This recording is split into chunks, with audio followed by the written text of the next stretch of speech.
એને ત્યાં કોઈ ભાઈ મોઢે બાંધીને ફળિયું સાફ કરતા હતા. એને જઈને કીધું મને ગાંધીએ મુલાકાતનો સમય આપ્યો છે 3:30 વાગ્યાનો, મેસેજ આપો, હું આવી ગયો છું.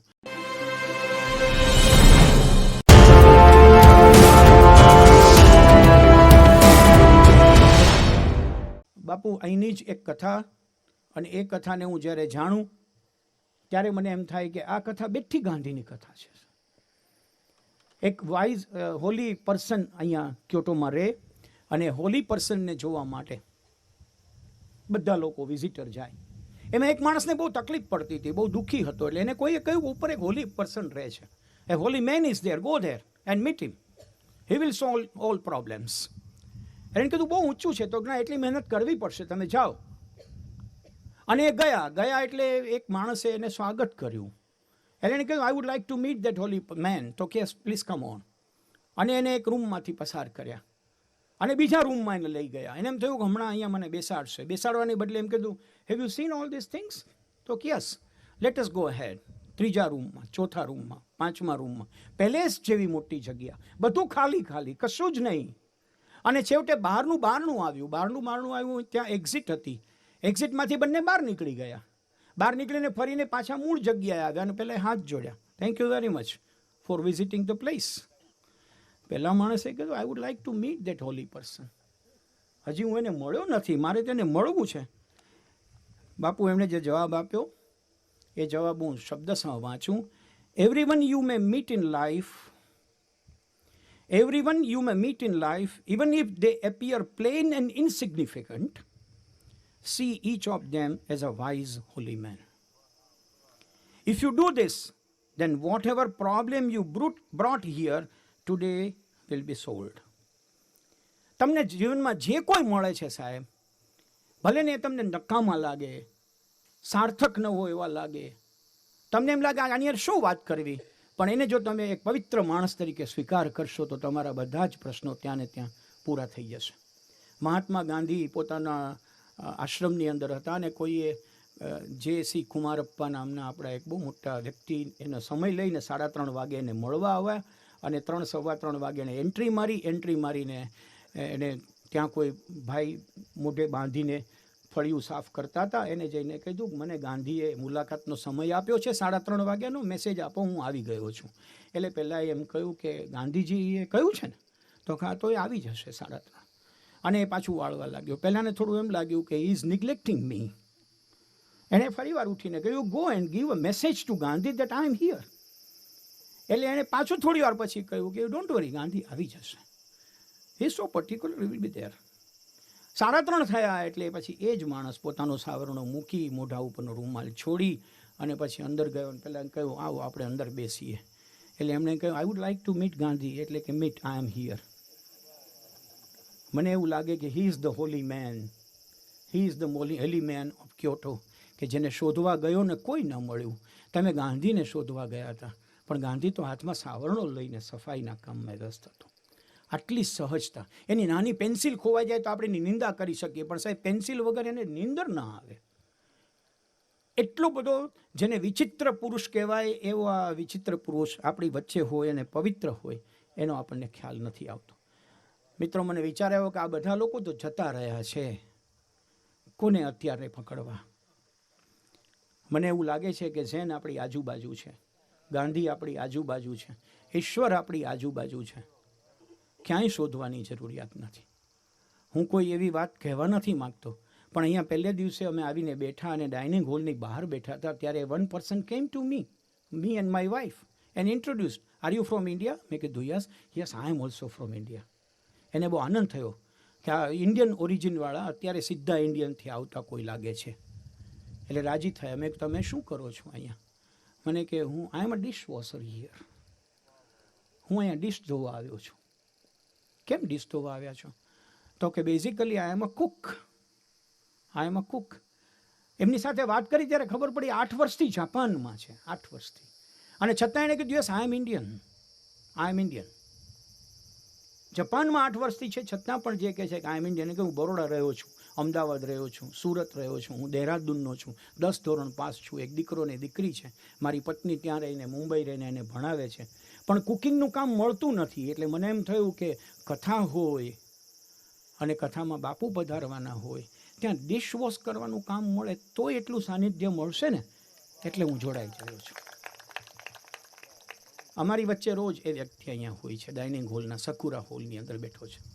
આટલી સહજતા એને કહેવાની જરૂર નથી. આપણે ભારતીયો ફોરેન જઈએ ને પછી ડિશવોશર હોઈએ ને તો બોલીએ નહીં. હું તો મોટેલ ચલાવું છું, એટલે કોઈકની મોટેલમાં હું કપડાં ધોઉં છું. એવો શરૂઆતમાં થતો, હવે નથી થતો, પણ પહેલો થતો. પણ મારી મોટેલ છે એટલી પોતાની મોટાઈ છે. પણ એને સામેથી ગયો, આમાં ડિશવોશર હિયર. તો આ આટલી સહજતા, એને ઇન્ટ્રોડક્શન આપવાની જ જરૂર નહોતી પોતાની. અમે તો પૂછ્યું જ નહોતું. તેમ છતાં જેણે કહ્યું, આ મારી વચ્ચે રહેલો એક નાનકડો સહજ પુરુષ. મિત્રો, બાપુ વિશે કાંઈ હું કહું તો બાપુને નહીં ગમે એની મને ખબર છે, એટલે બાપુ વિશે હું કહેતો નથી. પણ એક એમની સહજતાની વાત હું ચોક્કસ કર્યા વગર ન રહું. બાપુ તમારે ત્યાં આવીને બેસે, પછી એ લાંબો કાર્યક્રમ હોય, ટૂંકો કાર્યક્રમ હોય, ગોષ્ઠી હોય, તો આયોજક, શ્રોતાઓ બધાના જીવ ઘડિયાળ ઉપર ને હવે જમવાનું શું થશે ને એના ઉપર હોય. એક જ માણસ સહજતાથી આવ્યો પછી નિરાંતે પલાઠી મારીને બેસતો હોય, તેનું નામ મોરારી બાપુ. મારો અનુભવ છે. અનેક કાર્યક્રમો બાપુના યોજ્યા પછી હરિશ્ચંદ્રભાઈ એના સાક્ષી રહ્યા છે. એક વખત બાપુ તમારે આંગણે આવી ગયા પછી તમારે કોઈ ચિંતા નહીં, વચ્ચેથી જવું છે કે કંઈ નહીં.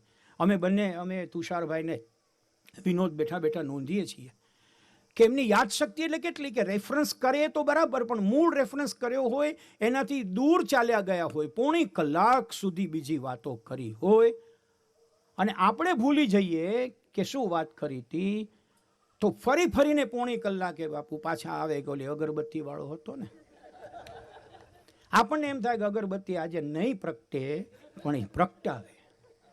આ વાત હું બે એટલા માટે લિંક કરું છું કે જે એકદમ સહજ છે એને કાંઈ યાદ નથી રાખવું પડતું, અંદરથી આવી જતું હોય છે. સાહેબ એમણે ગઈકાલે કહ્યું હતું કે આનંદ તો અંદરથી આવે છે. કોઈ કે ફિલ્મની ગીત ન ગાવ તો કાંઈ નહીં, મને અંદરથી ઉગે છે. You can feel that is enjoying saying katha to us. Are you agree? Yes, that is the point. It is not a ritual. That is his joy, what he is doing day by day. અને અમારી એક નાનકડી શાળાનો પ્રાથમિક શિક્ષક ઊંચો ઉઠે તો ક્યાં ઉઠે, સહજતાથી ઉઠે તો ક્યાં ઉઠે, એનો જવાબ આ છે.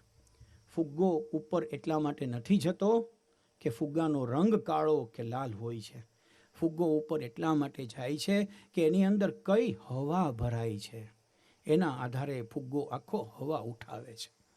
હું એવું માનું છું કે સહજતાની જે હવા પૂજ્ય બાપુમાં ઉમેરાણી છે. આ વાત મેં છેલ્લે એટલા માટે કરી છે કે જેથી કરીને હું છેક રામકૃષ્ણ દેવથી લઈને આજના આપણી વચ્ચે રહેતા દિનેશ સિંહ નામના વ્યક્તિ સુધી આવીને મારી વાત પૂરી કરું. બાપુ, છેલ્લી વાત શ્રદ્ધાંજલિ રૂપે. શ્રદ્ધાંજલિ એટલા માટે કે હિરોશીમાનું આ 71મું વર્ષ છે.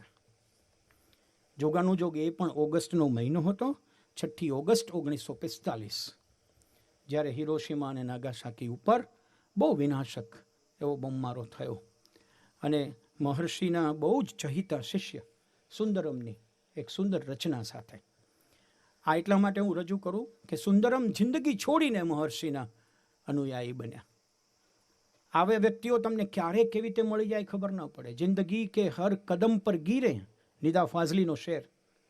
जिंदगी के हर कदम पर गिरे मगर सीखा कैसे गिरतों को थाम लेते हैं. કોઈક સામે આંગળી દે ને આપણને એમ થાય કે બચી ગયા ભાઈ, પણ આનું મૂલ્ય જીવતે જીવત સમજાય તો કામનું. દુનિયા जिसे कहते हैं जादू का खिलौना है, मिल जाए वो मिट्टी है, खो जाए वो सोना है. ગયા પછી એમ થાય કે બધું હતું જ રૂપાળું, હોય ત્યારે કચકચ ચાલે. સુંદરમની એક સુંદર રચના હિરોશીમાની તે બાલિકાને. એટમ બોમ્બના વિસ્ફોટ પછી એક ભાંગેલી દિવાલ પર અંકિત થઈ રહેલી, નિશાળે જતા બૂટની છૂટી ગયેલી દોરી બાંધતી હે ગભરૂ કન્યા, થથરે છે ભયથી તારી પ્રતિમા જોતા એટમ બોમ્બના ભંડારોના ચોકીદારો. કોણ થથરે છે? ચોકીદારો. ને પ્રેરે છે એ કરવા આપઘાત એટમ બોમ્બ ઝીકનાર વિમાનીને.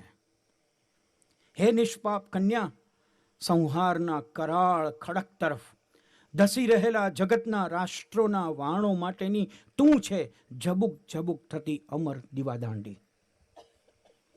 તારી શહીદીમાંથી ફૂટે છે જગતના હૈયાના વેરાણ રણોને નવ પલ્લવિત કરતી મૈત્રી ને કરુણાની શાશ્વત સરવાણી. આજે 71 વર્ષે આપણે મૈત્રી અને કરુણાની સરવાણી આ સરસ મજાના ઝીલના અવાજ વચ્ચે માણવા માટે ભેગા થયા છીએ. હું આજના સમયનો અને આજની સંધ્યાનો આભાર અને અહોભાવ વ્યક્ત કરી વિરમું છું. નમસ્કાર.